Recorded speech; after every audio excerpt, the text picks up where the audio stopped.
ഇരിങ്ങാലക്കുട കാറളത്ത് വീടിന്റെ പൂട്ട് പൊളിച്ച് മോഷണം. 10 പവനോളം സ്വർണ്ണാഭരണങ്ങൾ മോഷണം പോയി.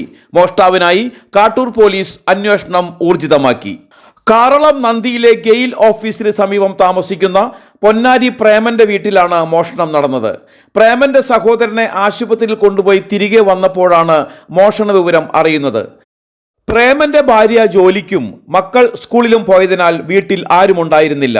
ആശുപത്രിയിൽ നിന്നും വന്നപ്പോൾ വീടിന്റെ മുൻവാതിലിന്റെ പൂട്ട് തകർത്ത നിലയിൽ കണ്ടതിനെ തുടർന്ന് നടത്തിയ പരിശോധനയിൽ അലമാരയിൽ സൂക്ഷിച്ചിരുന്ന സ്വർണ്ണാഭരണങ്ങൾ നഷ്ടപ്പെട്ടതായി കണ്ടെത്തുകയായിരുന്നു. പിൻവശത്തെ വാതിൽ തുറന്നു കിടന്നിരുന്ന നിലയിലും ആയിരുന്നു. മോഷ്ടാവ് ഇതുവഴി രക്ഷപ്പെട്ടിരിക്കാം എന്നാണ് നിഗമനം. കാട്ടൂർ SHO ബൈജുവിന്റെ നേതൃത്വത്തിൽ പോലീസ് അന്വേഷണം ആരംഭിച്ചു.